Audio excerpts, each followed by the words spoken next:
here, streaming from the living room, and we're looking at Bach Sinfonia number 12, the beautiful Sinfonia number 12 in A major. And we're going to look at this piece, and I want to specifically help you out with the left hand that has to do some weird things in here, playing the bass line and the alto line on its own. I want to specifically look at that and some other things too. So here we have it, okay? And our first challenge really comes in bar 3. So we have the subject playing in the right hand.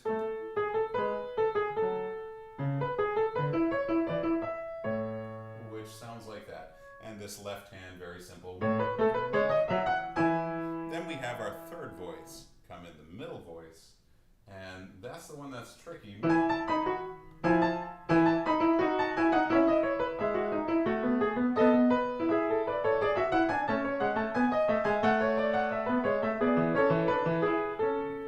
there's a bunch of places, about 3 spots in the Sinfonia where that's going to be kind of challenging to figure out how to play the left hand, the bass line and the middle voice in one, really with one hand, but we have always a few little options, okay? There's more than one way of doing this.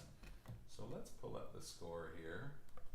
All right, and we're looking at, especially at this bar here, where that middle voice joins in, and we gotta take all this with the left hand. So here's kind of what it sounds like if we play the left hand.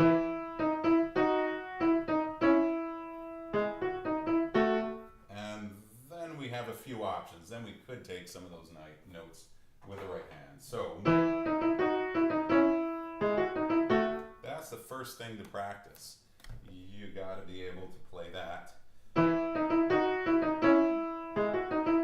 And then we can put some. So it seems kind of strange, but it's doable. I have here an octave, then 3, 1, 2, 3. Okay, so that works, and notice we could even get the short notes in the left hand, right? I say left hand, but I mean the bass line.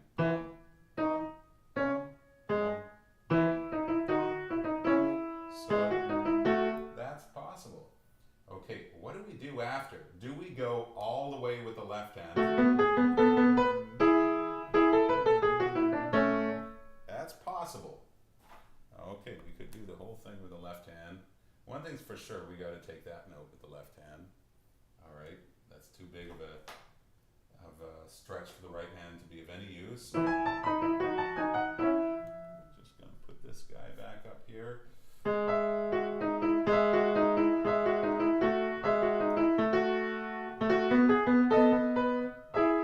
So it did work when we did this whole thing with the left hand.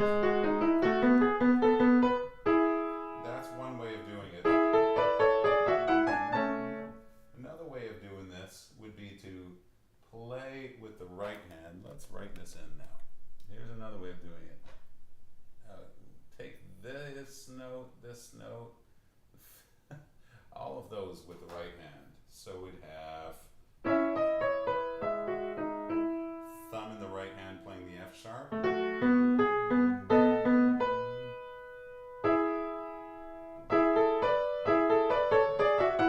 Even here, we have a bunch of options. I'm just going to try to keep this as simple as possible for this video and tell you just play all that with the left hand. But we could kind of take some notes with the right hand there. Kind of like this, playing the third in the left hand and then with the right hand. But just keep it simple here. So you have 2 ways of playing this now. If you do it this way, right here, where we play those 4 notes in bar 4 with the right hand, this is bar 4 right here, then the left hand would sound kind of like this. Oh boy. Like that. If that isn't too strange, it sounds very weird, and there's no way around this. That's just the nature of a lot of Bach's music. And this Sinfonia in particular, it's like we have to deal with those awkward situations, right? I can take the thumb here.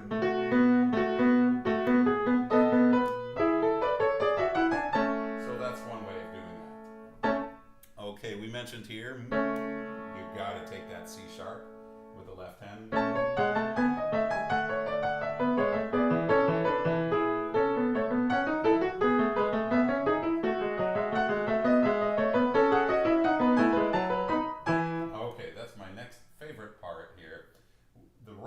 Going to play all the voices in the middle line until we get to bar 8, and we got to do something like this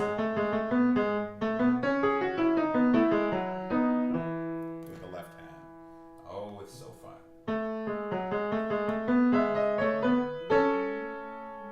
Henley gives me a 3 here on the C sharp. I would jump to a 5 in the left hand. That's how I prefer it.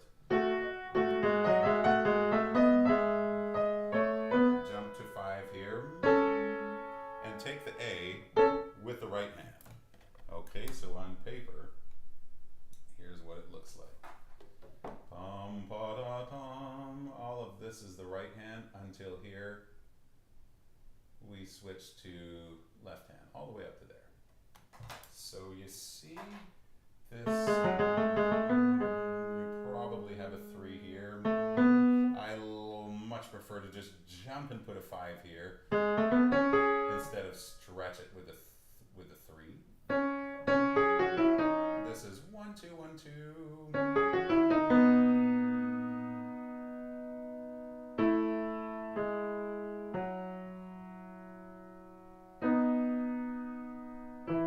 That's what it would look like. And see if you can get it kind of smooth like that. We'll talk about articulation a little later, but see if you can get that.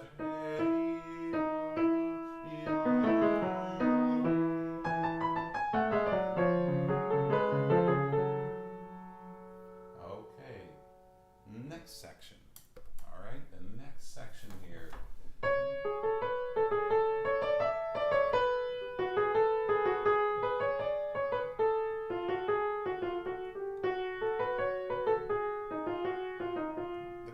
When you have these kind of things in Bach is how can I put this? How hardcore do you want to go, okay? We've got notes to hold. Usually this is what pretty much everyone's going to do. Land with one note here.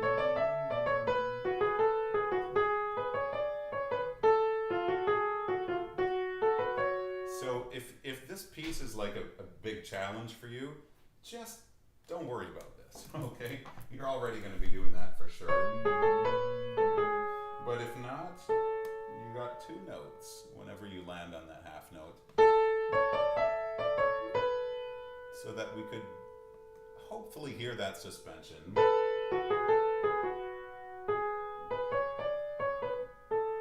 have a half tone here.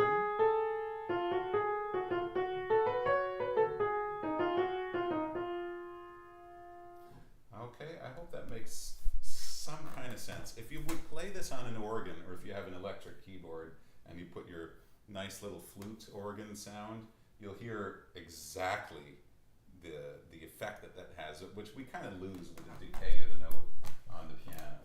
Okay, so I just mentioned that because if this piece is like not so hard for you, then you should probably be paying attention to those little suspensions. So hold the note to here, and this one you still hold until there.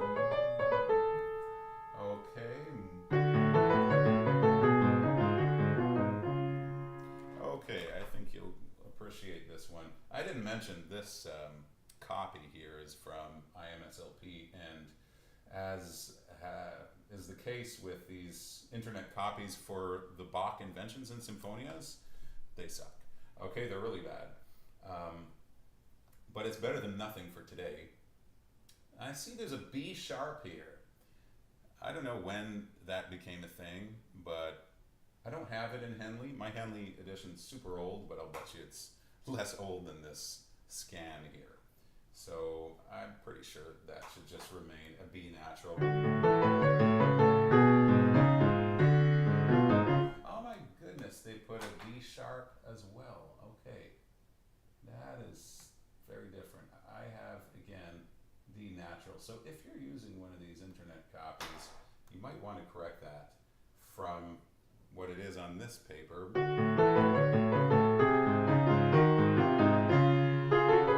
this.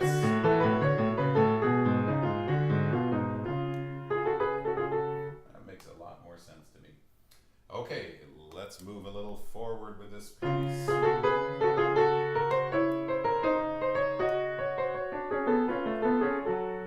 We got an alto line here that's worth paying some attention to. I should be using this microphone here. Sorry, everyone who is complaining about the audio. Okay, sorry if it makes a little noise here. I never know how to put this thing on. It's going there on the lapel. Okay, I hope that makes it a little better. So here we have, listen to your alto line. Mi, mi, fa, mi, re, fa, mi, fa. Okay, I think that's worth just at least being aware that it's there.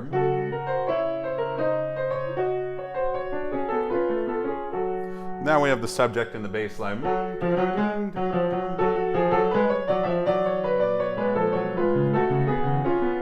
Okay, and going back a little bit here, okay, a little bit as into bar 5, when you have these things,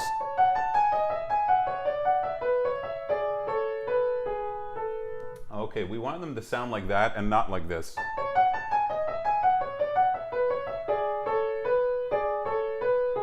Okay, that's not a pedal thing. I'm not using pedal at all here. So I hope you can appreciate the difference between and. All right, we're just holding those notes that need to be held. And you have that again.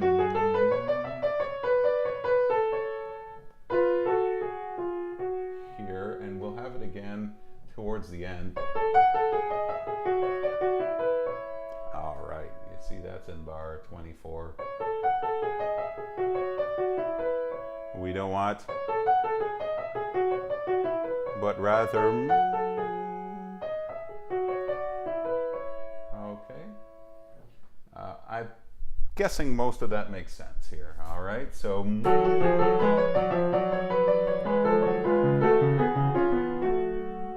we had it in F minor here.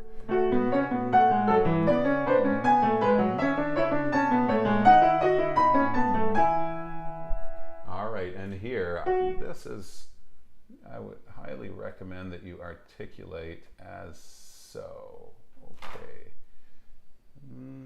Bumping. Put this one up here. Dumping, bum bum, bum bum bum bum bum bum bum. If we're going to have any chance of holding this F sharp all the way to there so that we have two notes here, then you got to put a second finger on that F sharp. If this piece is a challenge, just don't worry about it. Can we actually still hear the F sharp when we get here? Right, if you play it on your little organ on the electric piano, for sure you can. But for the purpose of this, you might not. So, okay, we have those little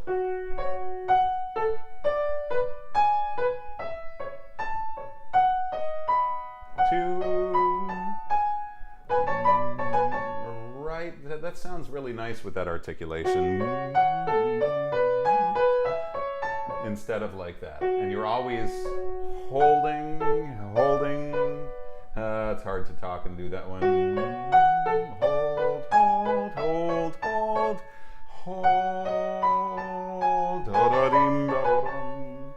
When you get to bar 18, you have the choice. You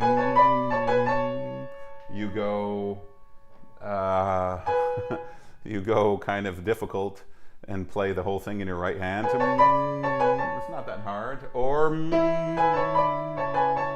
left hand can help out here. Here we have a syncopation on the fourth beat. 2, 3, 4. So we're kind of listening.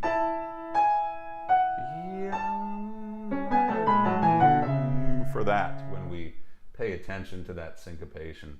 The A on the fourth beat is tied to the first beat of the next bar.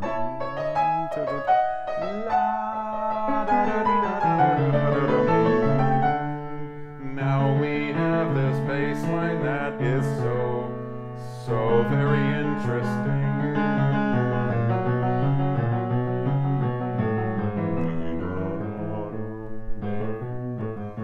Isn't that nice?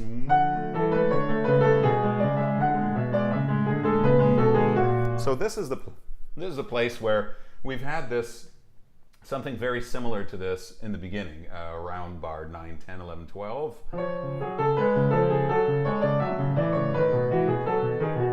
Okay, so here's an idea. Bring out the top line, or the soprano, let's say, in the beginning on the first page.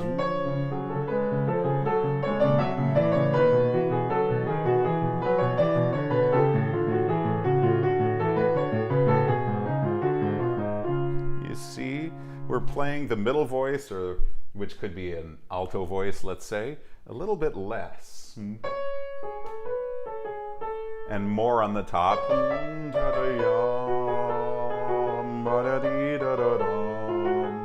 And then you guessed it, on the other page, we're going to do the opposite. Bring out the middle voice. There's many times in Bach's music, the sinfonias, the preludes and fugues, where this works. It just sounds great. And you could switch it the other way around, but I much prefer to bring out the alto voice here.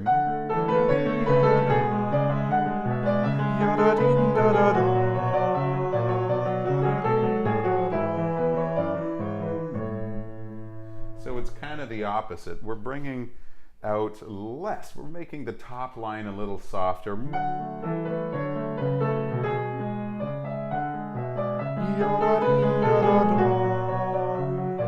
And singing out that alto line. And if you're really good at listening, you might be able to also follow your bass line as well, or at least listen to it. Okay, let's skip over to bar 24. Now we have our subject in the bass.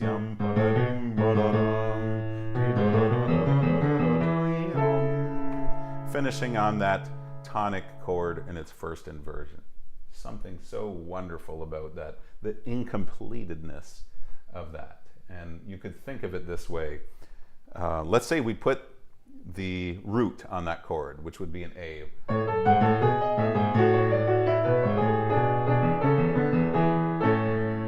It sounds final. So that's a little exercise. If you go back and forth a bit, putting the root and then playing it the way it's written, I think then you can appreciate the incompletedness of this. For example, verses. Okay. We go to F sharp minor, the 6th degree in A major.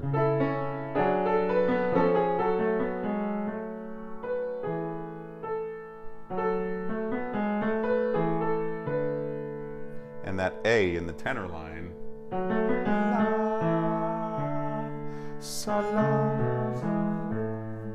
That's really nice if you can also hold it as you should.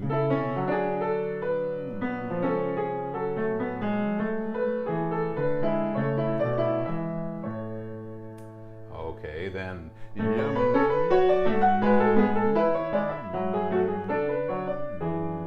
As we had here, the note that connects or kind of jumps to the long note, cut in between. So we have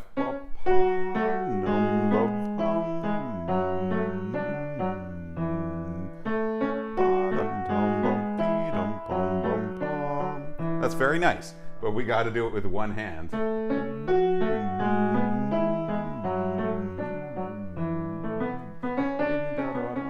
All right, let's come back to the score here a little just to write that in. So that would be here, do, fa, la, sol, si, mi, sol, fa, la, re, pum, pum, ba, da, da, da, da, dum. So group these kind of like this. So you have ya, da, dum, ba, da, dum. Then another one, ta, da, dee, da, da, dum, ba, da, dee, da, da, dum, ba, da, dee, da, da, dum. So we group them 2 by 2. It feels like there's 4 things going on instead of 8. Okay, that's a good thing to do here. And in that grouping, we have a shape. Ya-da-da-da-da-dum. And then the same shape. Ya-da-dum, ba-da-dum, ba-da-dee, da-da-dum, ba-da-dum. Okay. And we can also shape that whole sequence. There's another place I wanted to bring that up.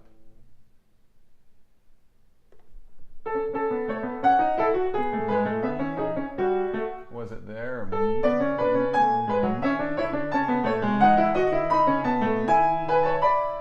It wasn't there, but see how that one is naturally we want it to crescendo, okay? So these are where you start to get your ideas of how to kind of structure the piece and find the shapes. Is look at the sequences. And a lot of times the sequences that are rising, we kind of expect them to crescendo. So that's an example.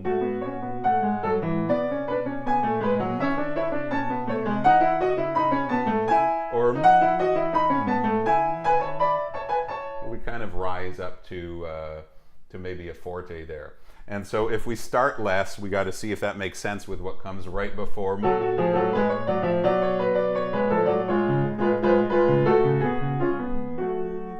Maybe we would kind of like land a little gently on that cadence.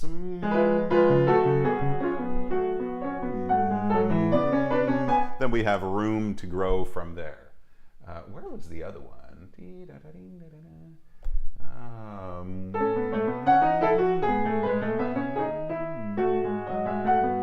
That one's descending. Does that mean we have to do less and less? Not necessarily, but try it out. Usually it's a good idea to go in one direction or the other. So let's say we're doing less and less. This is the most. A little less.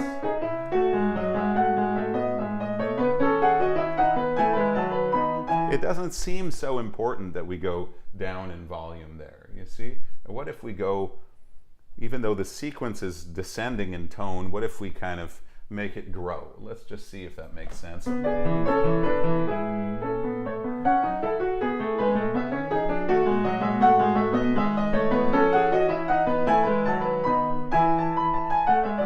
It could be, okay? So I wouldn't have a strong opinion one way or another in here, but here's the sequence that I think I wanted to get to.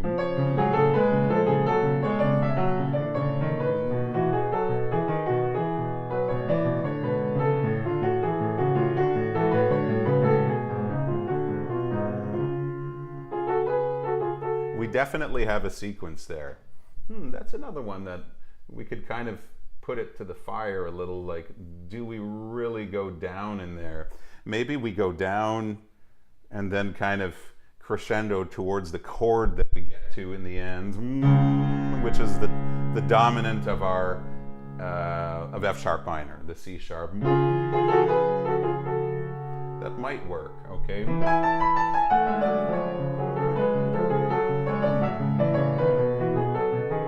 Maybe a little less.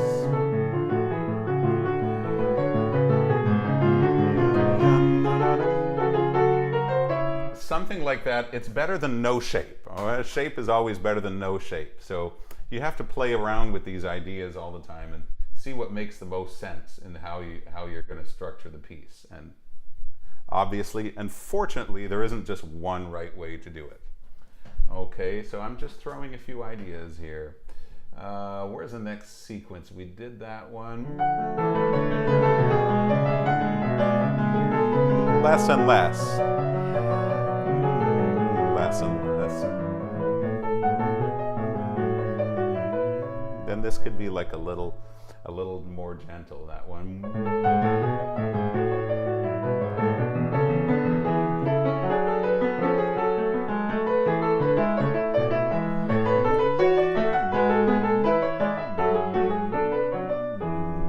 That one very naturally just comes down in volume.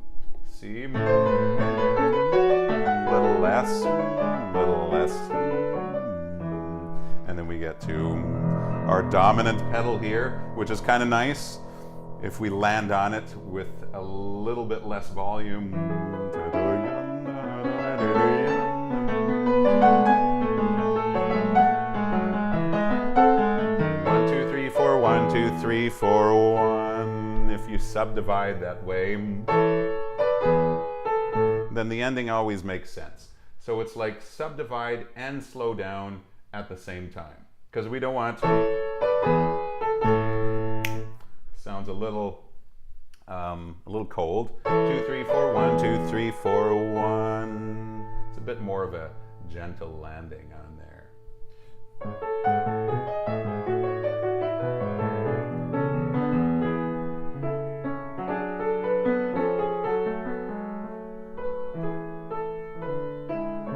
It's wonderful that we can have the same melody with different harmonies. And then we can also have, how did this go? One that kind of lands on F sharp minor here. So that's about it for this one. We could talk a little about articulation. I have a couple of ideas in this piece, and I'll confess that I haven't really consolidated them. So, or maybe I just forget what some of them were, but you know, we have different sections, and we have like different kind of material in here. We have the theme with the short notes in the bass, and we have the things that go ya pa pa pa pa pa pa, which is kind of similar to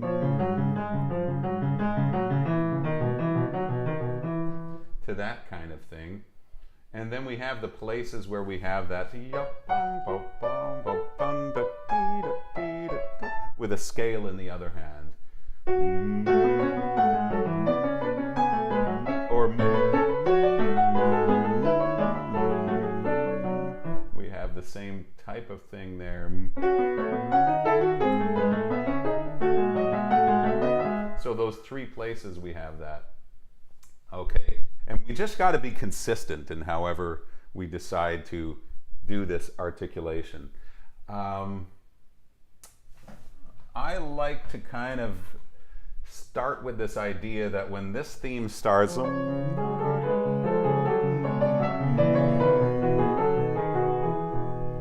that we could be a little more legato. I really like that. The thing is,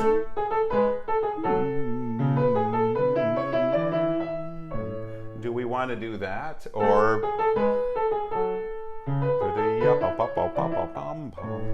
that, which is also pretty interesting. That's also very detached, the way I'm playing it anyway, versus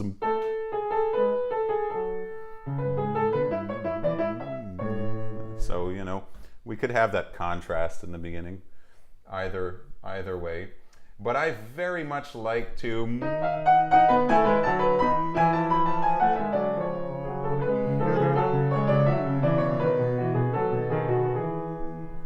I love that idea very much of kind of having a more dry texture in the beginning until you get to that part, and then just letting it sit a little.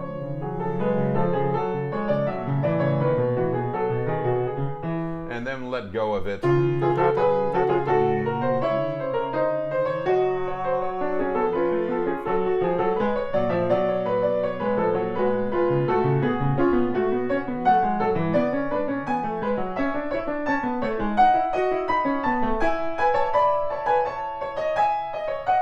Syncopation here. Now this has to be the same as what you did here.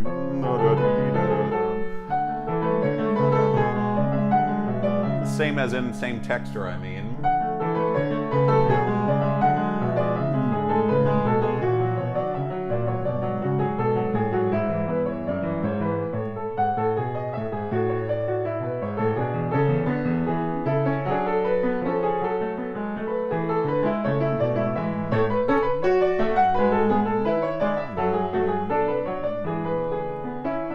Okay, maybe that's a little overindulgent, okay? I don't think we could be consistent with that. Playing that staccato. Or I don't know if we want to, you know, but would we do this? It actually sounds really good, you know? So whenever you have that, the other hand that's doing the scales could do them detached. So we'd get this.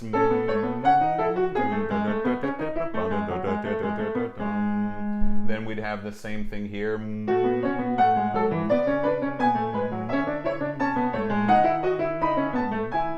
And we'd have the same thing here.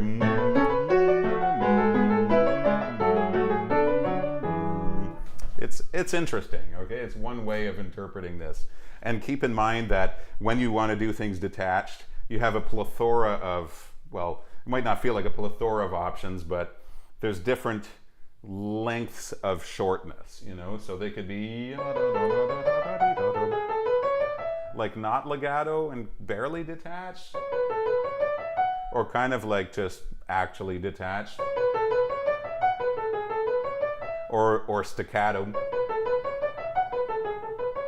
which usually sounds less good for this kind of music. So you do have those different types of articulations, okay? And there we have it. I think that kind of sums it up for this one here. That's what I wanted to show you, and especially those little spots in the left hand. If you can handle that, then this piece is fine. It's not that hard.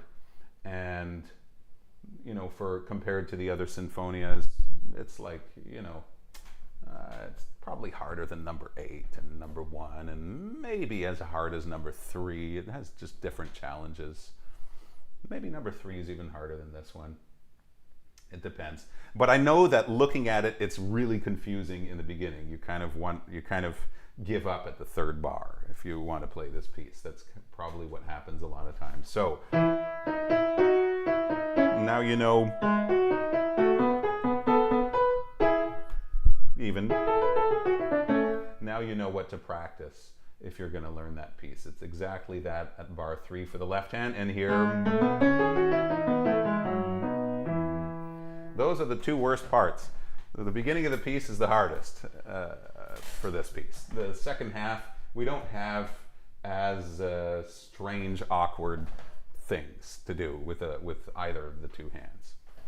So there you have it, folks. And says, j'ai découvert grâce à Instagram, mais je suis resté pour le piano. That is funny. I put some silly videos on Instagram in April that started to go viral. It was just me shopping at Costco and looking at things in French and kind of pronouncing them the way an Anglophone would pronounce them if they didn't speak a word of French. So anyway. But not much has been going on here on the channel, so, and you know, but we're here today, so great to have you with us, and see you again soon. Take care. Peace. Over and out. Happy practicing, everybody. Take care.